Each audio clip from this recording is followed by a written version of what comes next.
Puji Tuhan, salam sejahtera bagi Bapak Ibu, saudara-saudari keluarga GBDI El Shaddai Magelang. Salam sejahtera bagi kita semua. Kita dapat kembali merenungkan firman Tuhan dalam Renungan 79. Hari ini kita telah tiba pada pembacaan di Kitab Ester. Dan saya akan mengajak kita merenungkan satu bagian dalam Kitab Ester pasal 9 ayat yang pertama. Saya akan bacakan Ester 9 ayat yang pertama. Demikian firman Tuhan. Dalam bulan yang ke-12, yakni bulan Adar, pada hari yang ke-13, ketika titah serta undang-undang raja akan dilaksanakan, pada hari musuh-musuh orang Yahudi berharap mengalahkan orang Yahudi, terjadilah yang sebaliknya. Orang Yahudi mengalahkan pembenci-pembenci mereka. Sampai di sini. Ada catatan yang menarik dari ayat 1, bahwa pada waktu itu, pada hari yang ke-13, ada titah dan ada satu kalimat yang tercatat di sana, satu penjelasan. Bahwa ketika ada musuh-musuh orang Yahudi berharap dapat mengalahkan orang Yahudi, ternyata yang terjadi yang sebaliknya. Yang terjadi di luar dugaan mereka. Yang terjadi di luar perkiraan mereka. Ini yang menjadi renungan kita hari ini, ya, dengan tema di luar dugaan. Ya. Ada sesuatu yang terjadi dan itu di luar dugaan mereka, di luar perkiraan mereka. Ya, bagaimana kita bisa belajar dari peristiwa ini? Ada musuh-musuh orang Yahudi mengharapkan mereka dapat mengalahkan orang Yahudi, tetapi di luar dugaan terjadi yang sebaliknya. Justru orang-orang Yahudi yang mengalahkan pembenci-pembenci mereka. Untuk dapat memahami peristiwa ini dan merenungkannya, kita harus mundur sedikit melihat latar belakang situasi yang terjadi dalam kitab Ester ini. Kalau Bapak Ibu melihat di pasal yang ketiga, saya akan bacakan ada catatan demikian. Pasal 3 ayat 12 sampai 13 mencatat bagaimana munculnya musuh-musuh dan mengapa mereka ingin menghancurkan orang Yahudi. Ya, Ester pasal 2 ayat Ester pasal 3 ayat 12 dan 13 saya bacakan. Maka dalam bulan yang pertama pada hari yang ke-13 dipanggillah para panitera raja, lalu sesuai dengan segala yang diperintahkan Haman ditulislah surat kepada wakil-wakil raja, kepada setiap bupati yang menguasai daerah dan kepada setiap pembesar bangsa, yakni kepada tiap-tiap daerah menurut tulisannya dan kepada tiap-tiap bangsa menurut bahasanya. Surat itu ditulis atas nama Raja Ahasveros dan dimeterai dengan cincin meterai raja. Surat-surat itu dikirimkan dengan perantaraan pesuruh-pesuruh cepat ke segala daerah kerajaan supaya dipunahkan, dibunuh dan dibinasakan semua orang Yahudi, daripada yang muda sampai kepada yang tua, bahkan anak-anak dan perempuan-perempuan. Pada satu hari juga, pada tanggal 13 bulan yang ke-12, yakni bulan Adar, dan supaya dirampas harta milik mereka. Ada satu kondisi yang sangat mencekam, satu kondisi ancaman pembunuhan yang sangat luar biasa yang sudah disiapkan oleh Haman. Karena dia merasa sakit hati ketika Mordekai tidak mau menyembahnya. Yang kita lihat ada satu rencana yang sudah dibuat demikian rupa, rancangan yang jahat, rancangan pembunuhan yang dikenai kepada semua orang, besar sampai kecil, anak-anak, wanita, dan mereka direncanakan untuk dimusnahkan dalam satu hari saja. Ya. Ada rencana yang sangat luar biasa karena Haman dipenuhi oleh kebencian. Dalam bagian ayat yang lain dikatakan bahwa Haman itu dipenuhi oleh panas hati, kemarahannya membuat dia merencanakan sesuatu yang jahat terhadap orang-orang Yahudi. Ya.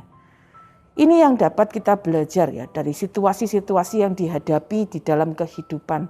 Kadang-kadang ada orang-orang karena banyak alasan, karena ketidaksukaan, karena panas hati, karena iri hati, atau apapun juga, mereka kemudian merencanakan kejahatan-kejahatan kepada kita.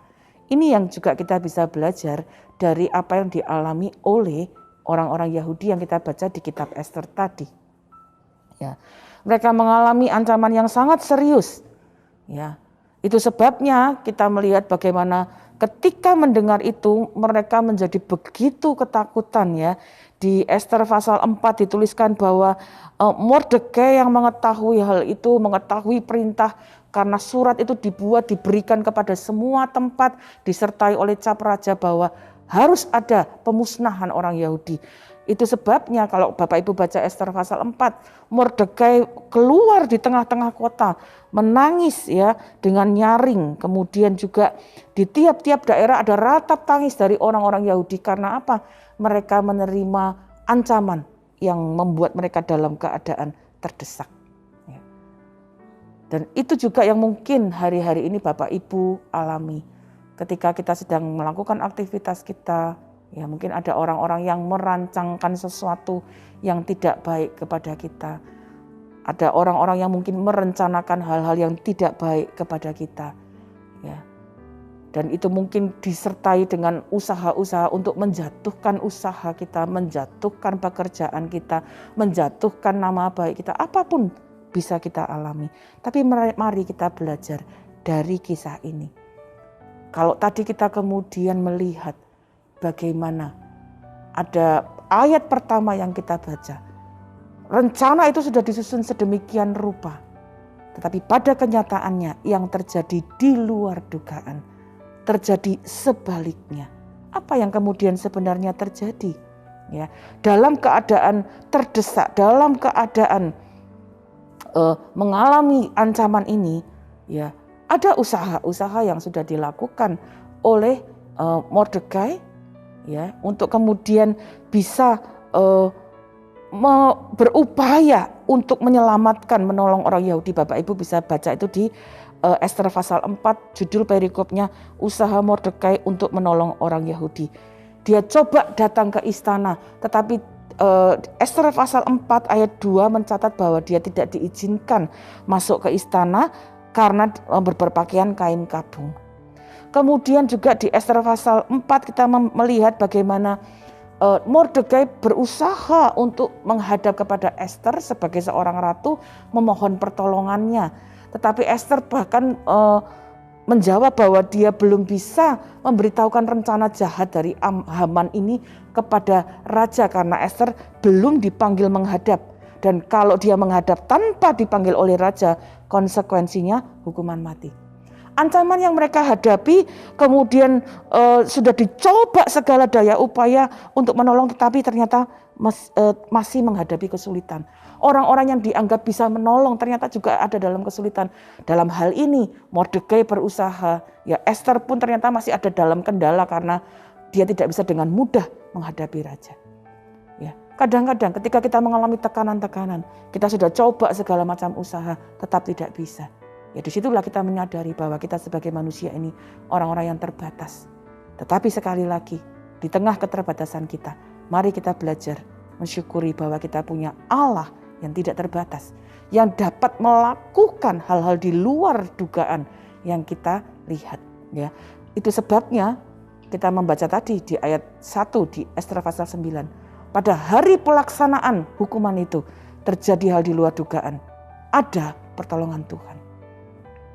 Kita punya Allah yang tidak terbatas, yang sanggup melakukan pertolongan. Nah, apa rahasia yang dapat kita lihat dari Mordekai, dari Ester, dari bangsa Yahudi supaya mereka kemudian dapat mengalami keajaiban Tuhan, hal-hal yang di luar dugaan itu? Yang pertama, mari kita lihat Roma 12 ayat 19 memberikan catatan kepada kita apa yang kita bisa belajar dari kisah ini. Ada satu bagian ayat yang saya ingin kita perhatikan. Saudara-saudaraku yang kekasih, janganlah kamu sendiri menuntut pembalasan, tetapi berilah tempat kepada murka Allah. Sebab ada tertulis, pembalasan itu adalah hakku, akulah yang akan menuntut pembalasan, firman Tuhan. Rahasia untuk mengalami hal-hal yang tidak terduga, ya, yang di luar dugaan. Yang pertama, ketika engkau mengalami ya tekanan dari orang, ada orang merencanakan hal-hal yang jahat, melakukan hal-hal yang tidak berkenan, jangan balas kejahatan dengan kejahatan. Balas kejahatan dengan kebaikan. Firman Allah berkata, pembalasan itu haknya Tuhan. Kita baca di seluruh kitab Ester, Mordekai, Ester tidak lakukan apapun untuk membalas semua rencana-rencana ini. Ya, tetapi kemudian kita belajar, ketika kita tidak melakukan pembalasan, Allah sendiri yang menuntut pembalasan. Jadi pertama, ketika ada dalam keadaan terdesak, ada orang-orang merencanakan hal yang tidak baik kepada kita, jangan membalas hal itu. Yang kedua, kita belajar kemudian menaikkan doa. Ya, Bapak Ibu yang sudah pernah membaca kisah ini tentunya tahu bagaimana Ester kemudian menaikkan doa bersama dengan Mordekai dan seluruh dayang-dayang. Ya, mereka mengambil satu kesempatan untuk melakukan puasa. Saya akan bacakan Ester 4 ayat 16. Pergilah, kumpulkanlah semua orang Yahudi yang terdapat di Susan dan berpuasalah untuk aku. Janganlah makan dan janganlah minum 3 hari lamanya, baik waktu malam, baik waktu siang. Aku serta dayang-dayangku pun akan berpuasa demikian. Dan kemudian aku akan masuk menghadap raja. Sungguh pun berlawanan dengan undang-undang. Kalau terpaksa aku mati, biarlah aku mati. Itu kata Ester. Dia minta, mereka bersama-sama bersepakat menaikkan doa. Waktu kita ada dalam kesulitan, ada orang-orang yang merencanakan hal-hal jahat bagi kita. Ya, yang kedua yang kita lakukan adalah naikkan doa, mohon pertolongan Tuhan. Dalam kisah Ester bahkan kita belajar naikkan doa disertai puasa. Ada hal-hal yang kita tidak bisa atasi, ada hal-hal yang kita mungkin sudah coba untuk cari jalan keluar tapi tidak atau belum menemukan jalan keluar. Tetap naikkan doa kita kepada Tuhan karena kita percaya, ya, ketika kita berseru kepada Tuhan, di sanalah ada jawaban. Yakobus 5 ayat 16 bagian B berkata demikian, doa orang yang benar bila dengan yakin didoakan sangat besar kuasanya. Kuasa kita terbatas, kemampuan kita terbatas. Tapi waktu kita naikkan doa kepada Tuhan, Dia Allah yang tidak terbatas, yang sanggup memberikan pertolongan bahkan di luar dugaan kita. Dan itulah yang kita lihat waktu mereka naikkan doa dan Ester datang menghadap raja. Raja menyambut dia dengan luar biasa. Bapak Ibu, kita dapat melihat hal-hal yang luar biasa terjadi. Pertama, jangan membalas. Kedua, naikkan doa. Yang ketiga, tetap dengan keyakinan atau percaya. Doa yang kita naikkan, tadi kita sudah baca dalam Yakobus pasal 5 ayat yang 16, dinaikkan dengan kepercayaan. Artinya kita percaya sepenuh kepada Tuhan yang sanggup untuk menyelesaikan. Kalau kita mengatakan kita percaya, jangan lagi hidup dalam kekhawatiran. Ya, itu juga yang sudah disebutkan oleh Mordekai. Dia yakin akan ada pertolongan dari Tuhan ketika dia mengingatkan Ester. Saya akan bacakan. Ester 4 ayat 14 berkata demikian. Sebab sekalipun engkau pada saat ini berdiam diri saja, bagi orang Yahudi akan timbul juga pertolongan dan kelepasan dari pihak lain.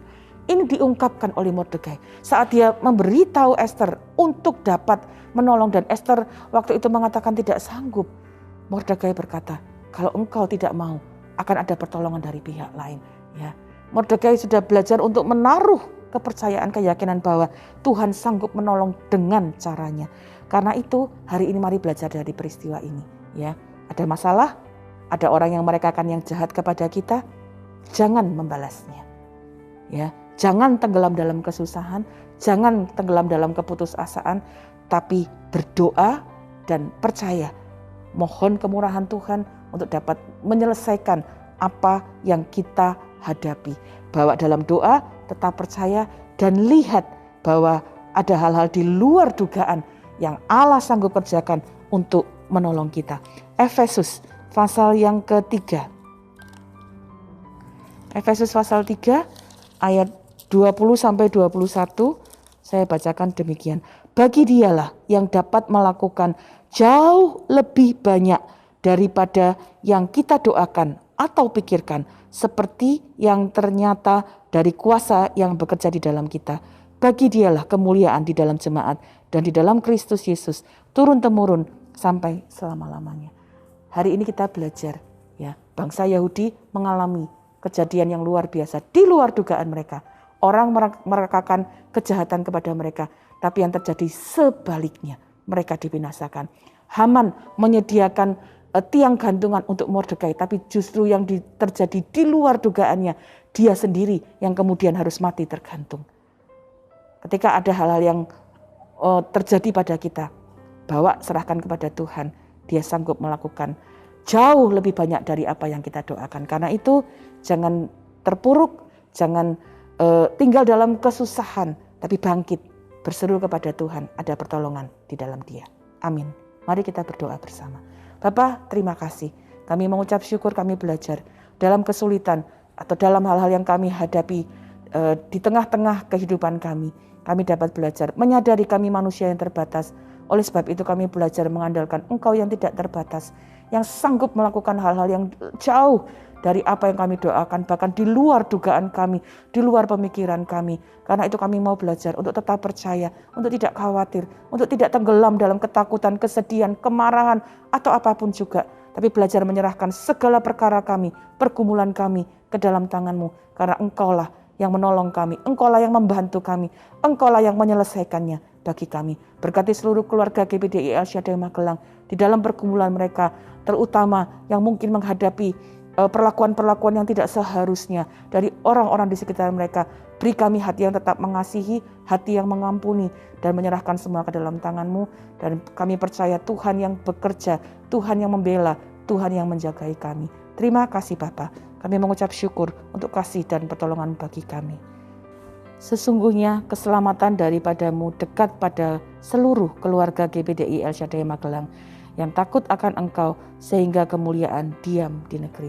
Terima kasih Bapa, kami mengucap syukur di dalam nama Tuhan Yesus Kristus. Haleluya. Amin.